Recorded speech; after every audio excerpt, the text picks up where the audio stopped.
Hi guys, I'm Kristen. Welcome and welcome back to my channel. Today I'm giving you the opportunity to pick my next new series start.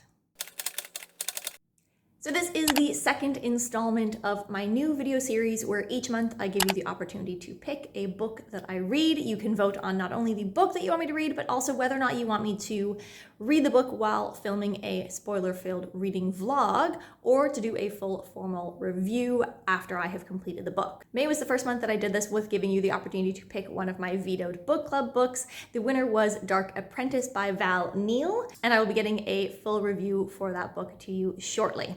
So for the second month here in June, I'm giving you the opportunity to pick my next new series start. So some of these are series that are my series priority starts for the year. So probably with or without reading them this specific month, I'm going to get to that first book at some point anyway. But some of them I kind of don't have as high like a chomping at the bit to get to them. I will read them whenever. Maybe I've had them on hold for a while or saved at script for a while. And it isn't necessarily that I am promising to read the whole series, obviously, but it is the series that I would like to start, see if it works for me, and then go from there. So without further ado, let's jump into the possibilities for you to choose from. The first book and the first series that you have the possibility to choose is one of my series like priority reads for the year. So this is a book that I'm going to be picking up at some point this year, hopefully, no matter what.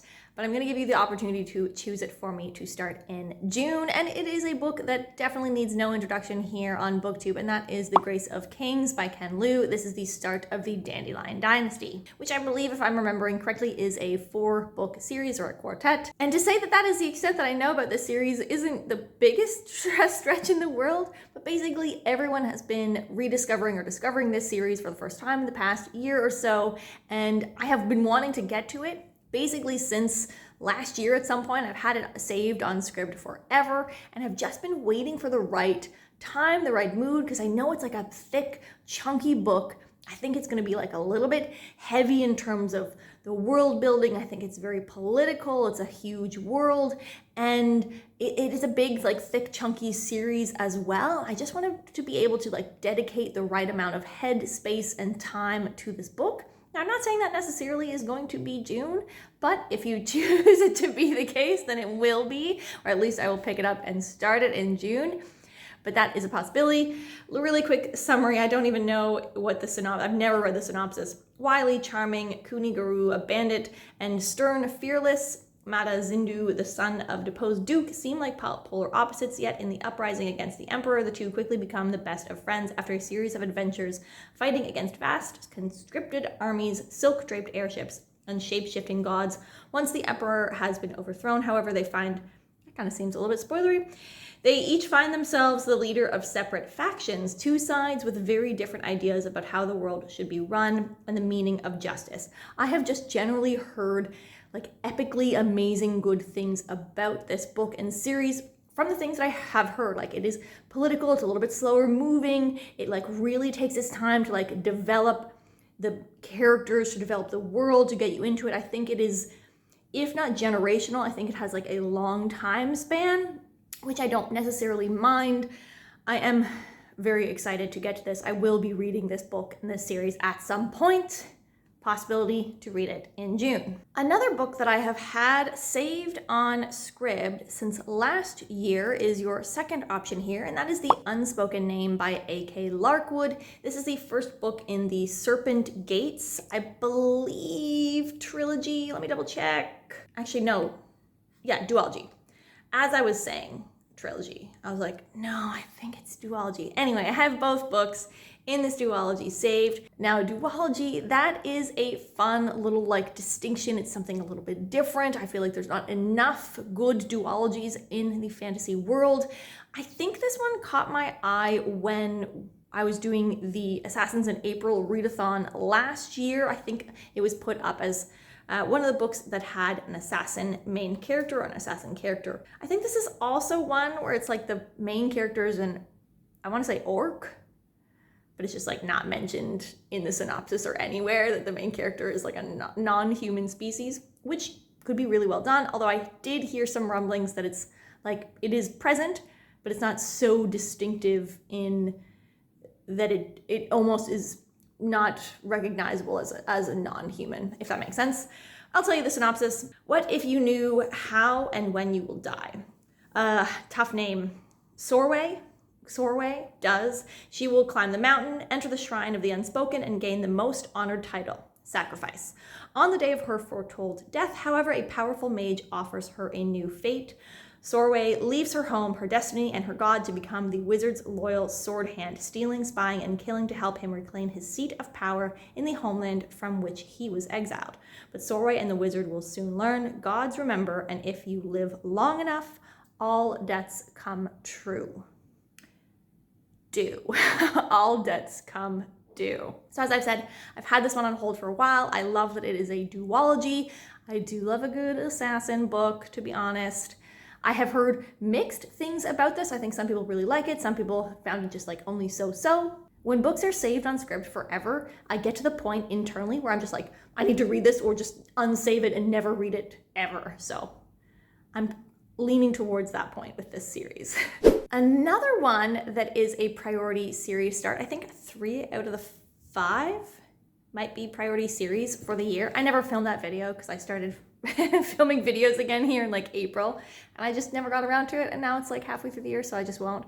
But this is internally one of my priority series reads for the year. However, it is something a little bit different for me, very outside of my scope, outside of my box, outside of my wheelhouse of comfort, and that is The First Sister by Lyndon A. Lewis, and this is the first book in the First Sister trilogy. I think it's a completed trilogy. I'm pretty sure it concluded like last year, possibly. So this is, I'm pretty sure, a science fiction book, but I have also heard it described as like sci fantasy, and I have heard it described as like a good science fiction book for fantasy readers.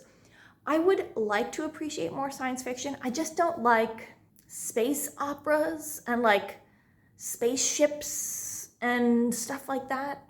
I just am newer to sci-fi, and I don't want it to be all about space. I don't mind if space is the setting for a really good political character book, but I want to be able to follow the politics. I don't want it to be crazy intergalactic politics. I'm getting off on a tangent here. I want to try this out because I've heard it's a good science fiction book for fantasy readers. It's a little mix of sci-fantasy. I've heard it is very good. I've heard it is very character driven. I know Jake Bishop like absolutely loves this series and was raving about it last year when he was also simultaneously raving about Guy Gabriel Kay all the time. So that is, I think, how I first heard about this book. I have since heard it mentioned in a lot of other places as well. First Sister, let me read you the synopsis here.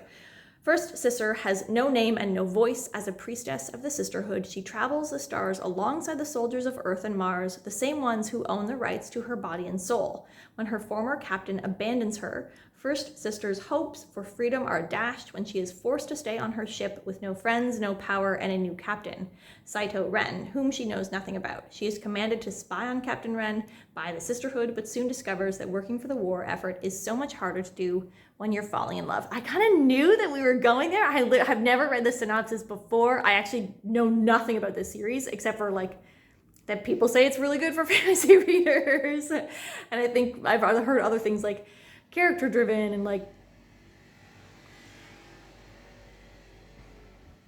just wait for the scooter to pass.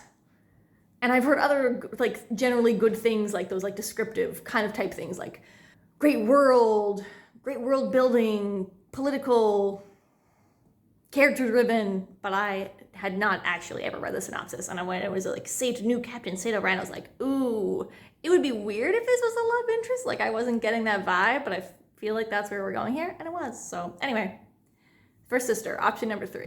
Next up, another one that first caught my eye during last April when we were doing Assassins in April is The Throne of Five Winds by S.C. Emmett. This is the start of the Hostage of Empires series. I believe it is a trilogy, and I think it's a completed trilogy, so I think that's great. Are all of these completed? I think they are. I think every single series, including the next one that I'm talking about, is a completed series, which makes me even happier because then if I love it, I can just like keep ticking away at the series. So just random side note. It has apparently a plethora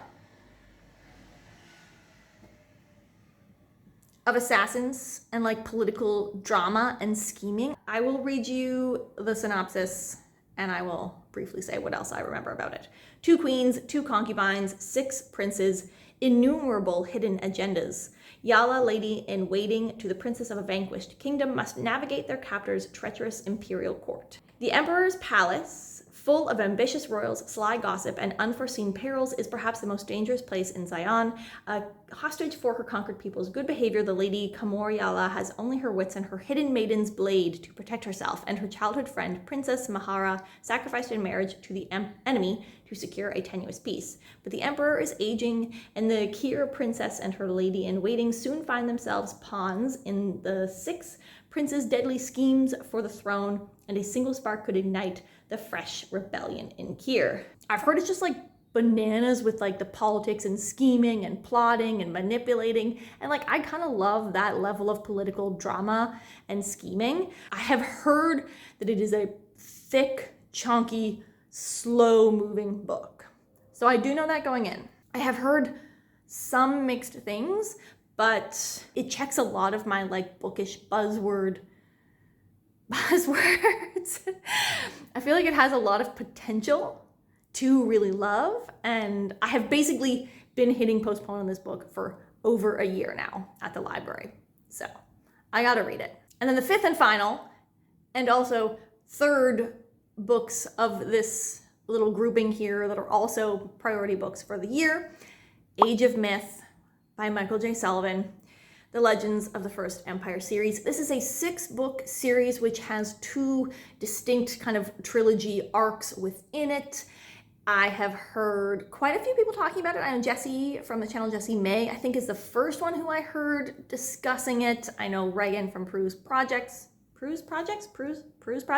has also recently been reading it and loving it. I do know, I guess technically it was Patrick Ryan from the channel Patrick Ryan who I first heard about this series, but I had always been thinking about reading the Rhaenyra Revelations. I hope I said that right. It always that one trips me up.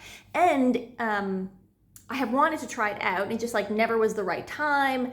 And then I started hearing such rave reviews about Age of Myth or the Legends of the First Empire series at large that I was like, I kind of like the sound of that one maybe a little bit better. And then I was just like in a frozen hold of being like, well, which one do you start first? Because this is so, Rhaenyra Revelations was written first. I think it is a 6-book series as well, but it's sort of like omnibused into collections of 2 books. So it's like a trilogy of 2 books chunks.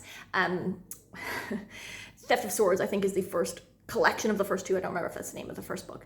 Whereas Age of Myth or the Legends of the First Empire series is like a historical prequel series. And there's apparently like little tie-ins or like things that you know if you read Rhaenyra Revelations first, and they like talk about the history, and then when it happens, it's like something slightly different happens, and you're like, wait a second, like, and I just love that. And I never knew which one to like. I have been frozen for months, several months, of which one do I read first. And I think I'm just gonna read, I just decided I'm just gonna possibly read this one first.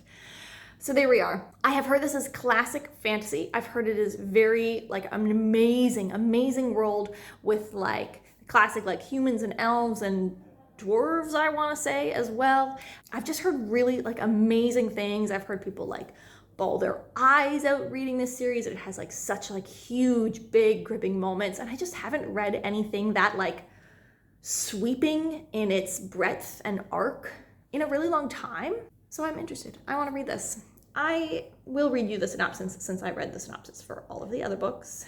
Since time immemorial, humans have worshipped the gods they call Frey, truly a race apart. I think this is like the elf-like. Invincible in battle, masters of magic, and seemingly immortal. But when a god falls to a human blade, the balance of power between humans and those they thought were gods changes forever. Now only a few stand between humankind and annihilation.